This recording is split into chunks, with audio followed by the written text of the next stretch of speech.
Existing around 34 million years ago, the Paratethys Sea was once the largest lake to ever exist on Earth.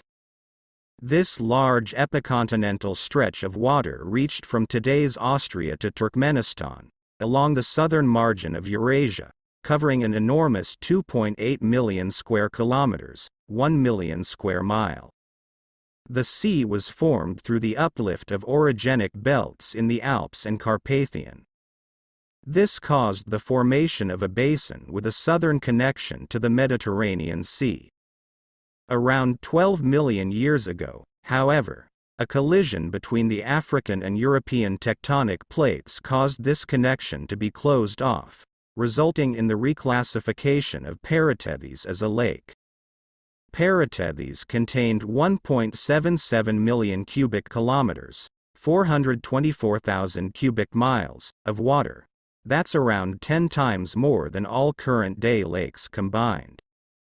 Despite having a larger surface area than the Mediterranean Sea, Paratethys' surprisingly shallow waters meant it carried around half of the Mediterranean's staggering 3.75 million cubic kilometers, 900,000 cubic miles, of water.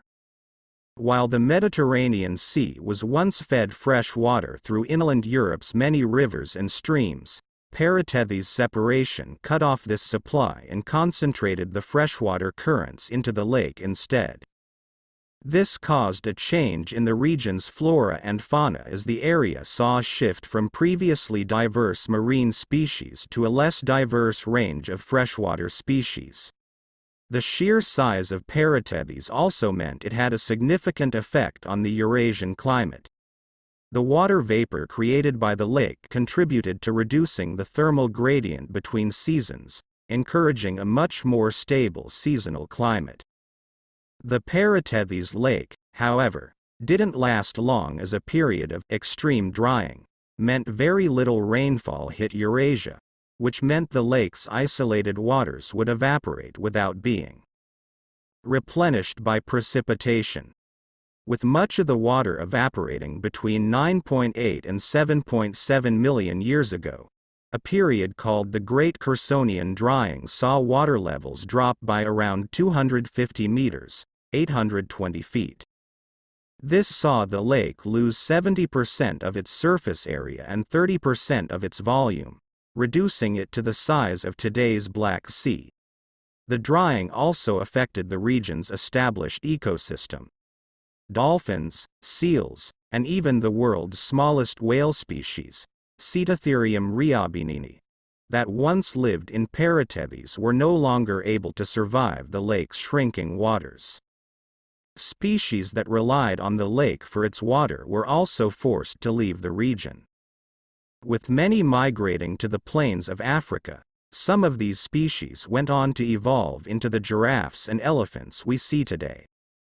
The shrinkage also affected the Eurasian climate, and the once stable thermal gradient gave way to much colder winters and hotter summers. As Paratethys continued to shrink, it formed three distinct regions that are still around today.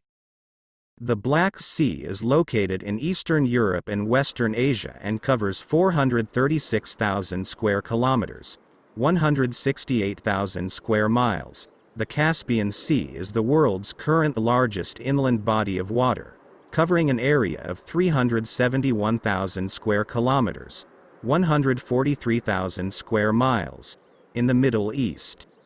And finally, the Aral Sea, which currently covers 68,000 square kilometers, 26,000 square miles, but is continuing to shrink as a result of its own drying period caused by human activity.